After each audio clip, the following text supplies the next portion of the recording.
This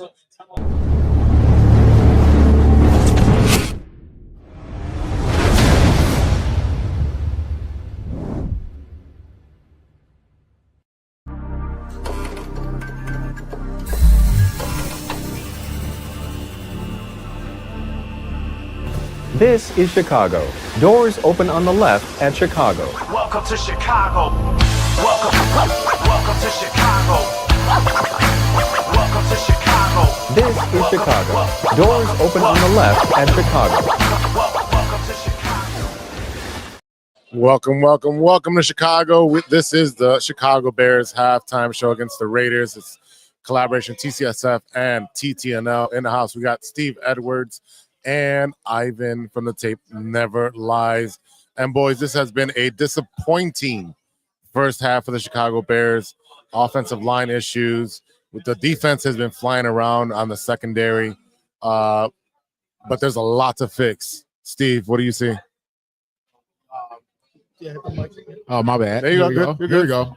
Well, we talked about it, in the pregame where Max Crosby couldn't be a factor, and he's been an absolute factor. The factor, the engine, the motivator, the leader for their team, and the destructor of the Bears offense. And then on top of that, we talked about Ashton Jeanty, not allowing him to get off and be a factor and have his breakout game, which we've allowed in the first half. It's a lot of things. We get down in the red zone on 3-4 trips.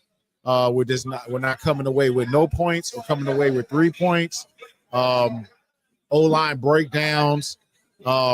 Caleb hasn't looked the sharpest, but you got to look at the O-line breakdowns. He hasn't had time in the pocket because of Max Crosby, and you had to account for him. And he's not just beating guys, man up. He is coming on stunts. He's getting his hands on balls. And now the rest of the D-line are starting to get off and make plays. So no lack of running game. We talked about that. We needed this to kind of stick with it regardless of the outcome.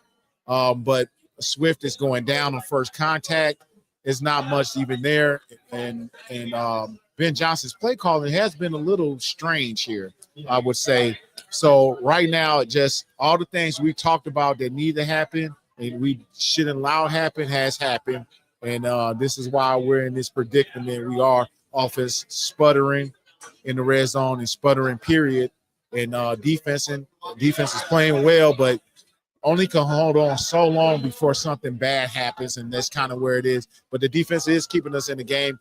The fact that it's only 14 points given up, that's a testament to them regardless of the big play by Jeanty. I think on defense, it was a next man up mentality, and it's shown. These guys are flying around in the secondary, couple of picks. But on offense, Caleb Williams, 12 for 22, 98 yards, 1 pick on that Crosby tip that he tipped himself. Swift and Munningai have 8 yards on 9 attempts. Yeah, so that's the most disappointing part of it. And we've been talking about it the entire time. Steve's been saying it. You can't run play action if you don't have a threat of a run. Yeah. Like what's the threat? Like they just, okay, he's gonna fake it and then we just drop back into our coverage. You gotta find a running back. Roschon Johnson getting exposed, even in special team. There's mistakes that were made. There's holes on this team that are still there. Running back is a major, major factor. Moninga, and we were talking about it, he looks like he's timid when he sees the hole. It's like, run through the motherfucker. Yes. Get going. Don't tiptoe. Don't second guess. Hit the hole. Blow somebody up. That's what you're here for. And that goes back to, I knew I was trying to stay away from polls, but then that goes back to your roster, your running back. It's just showing up every time. It is not a difficult thing to see that you have. And then Roschon Johnson's out there on special teams, not contributing in the backfield. Your position is running back. Got this guy on the roster.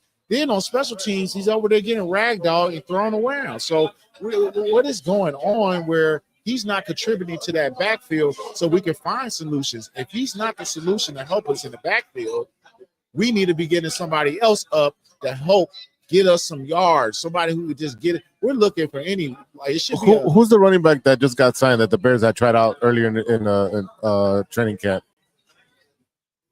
I'm not certain who. He came up. I can't remember his name.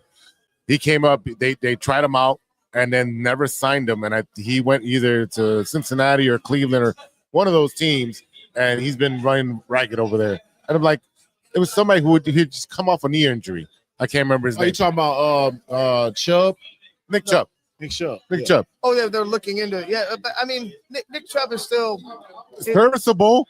I don't think it was Nick Chubb. I don't think it was Nick Chubb that you're talking about. No, because it wasn't Nick Chubb because he came into camp and he tried him out. Nick Chubb never came into camp.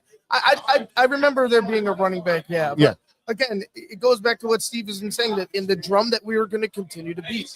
Your general manager, whom you extended, made great grave mistakes. Yes. Drafting projects in the third, drafting a punter in the fourth, drafting another project in this second round this year, having a tight end at 10 and not using him, not having a pass rush, signing guys that probably shouldn't be signed. Like this. Well, we talked about trading Roquan for a second round. Exactly. He's a blue chipper. It falls on one guy, and it's Ryan Polt. His team is not complete, and that's his fault.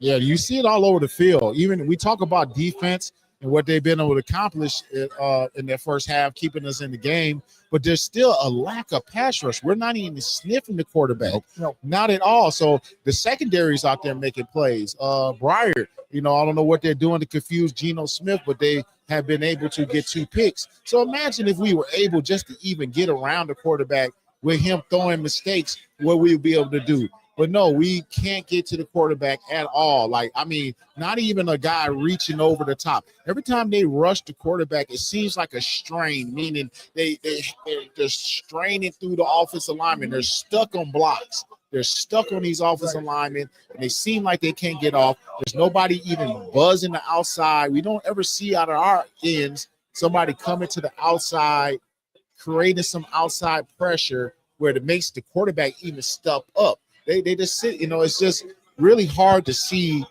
And regardless how you move forward and how this game goes, it's a concern. The running backfield, the backfield. Now the O-line has had their issues, and here we go. Trapillo, and I'll be honest, Trapillo played in that last series. He looked pretty good. Like he had a couple good sets against Max Crosby. Now you got Theo Benedict over left tackle, and watch out for that. Because that right end went right past him on that one play that Caleb threw to Cole Kmet that caused him to, scramble out and, pull a magic trick to get up out of there. Almost completed that, but that was from pressure from the Theo Benedict now being that left tackle. This is just an ongoing concern when you think about your general manager having us in this situation and we have no answers, but they got to find answers, and they have to find answers in the second half because we talked about it could be us up by 21. Yep. Right? You talked about that, and then we could easily be down 21 right now, but we only down what? 5 points. 5 points. 9 to 14. It's crazy as poorly as the Bears have been performing in that first half as a team. We are in striking distance. That last field goal was very critical. Rather have 7, but we're still in striking distance how poorly they pay. And this is one of those games. I'm sure Ben Johnson's in there like, hey, guys, listen, we play like they're making their corrections, but they're saying, guys, we play like garbage. Yep. We're 5 points down. Let's get it together and let's go. Yeah, imagine if we played correctly like we did last week, Right. where we would be. So, again, you got to fix the running game for the second half. We clean the pocket up because Caleb has no time and he's starting to get happy feet. Yes, he is. He threw that one to DJ and we had happy feet and just ground balled it. And you can't blame him because the pocket is breaking down. And Pocket is collapsing instantly. Crosby's in the huddle. Yeah, Yes. Crosby's in the huddle every time, and it's not coming from one. It's coming from everywhere, up the middle, left side, right side. We're talking about the twist. They're running so many twists. They're confusing everybody. The blitzes are getting there. It's a complete collapse on the offensive line right now in the first half. That's why you see Caleb struggling a little bit with his footing and why balls are sailing a little bit. Again, it's there's going to need to be adjustments. There's a way to win this game. They have an opportunity to win this game. But again, you can only do so much with the guys you have on the field. You can only play with the guys you have. Yeah, and this gonna be. I'm very curious now. It's been very upsetting to see this in the first half, but let's see what the response is. Let's see. This is another step in this coaching staff and this Ben Johnson era. Him as a coach early on in his tenure is to come out here. What kind of halftime adjustment are you going to make? What kind of talk are you going to give this team to get them snapped back into it? What are you calling to protect the quarterback? Because some of his play calling, like I said, has been a little questionable, man. Let's get back to trying to force the run. Like, Steve, how do you address it? Because you have Crosby coming in on different angles, right? So how do you game plan for that in the second half? Obviously, you're the old line coach. You're like, hey, he's coming around a twist. So you got to go back to your fundamentals and your principles of picking up twists. You got it. I talked to you one time where I seen Braxton coming down. Max Crosby was coming all the way down around from the left side, and I was tracking him. Now Braxton had his shoulders turned, and you're supposed to keep your shoulders square when you're that guy, whoever he was blocking, comes in. He has to keep his shoulders square, pass him along, and then you got to be anticipating somebody's coming back around and keeping your shoulders square so you can intercept him nice and square. He had his shoulders turned, but he's a good enough athlete to turn and get with Max Crosby. But you don't want to keep playing that game. So we got to talk about, hey, guys, we want to keep nice squared shoulders and pass these twists out and communicate. We got to, nice, good sets, and that's all you got to, that's what you got to rely on. And then we'll talk about, what Ben and them need to call as far as, hey, chips and, things to support. But Max Crosby, what they're doing, hey, you might be sending a chip for Max Crosby at end, but he's now looping in. So you are wasting the chip in a receiver for a guy that's not even there. So they're being very smart on how they're knowing that they're going to be chipping him, and they're just looping around. And he's so wiry and athletic. He's very good at the 12. I didn't know, I didn't really watch Max Crosby like that, but I say, oh, this dude is really a good TENT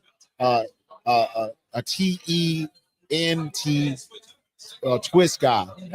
Even coming from one side to the other, he's so long and so athletic.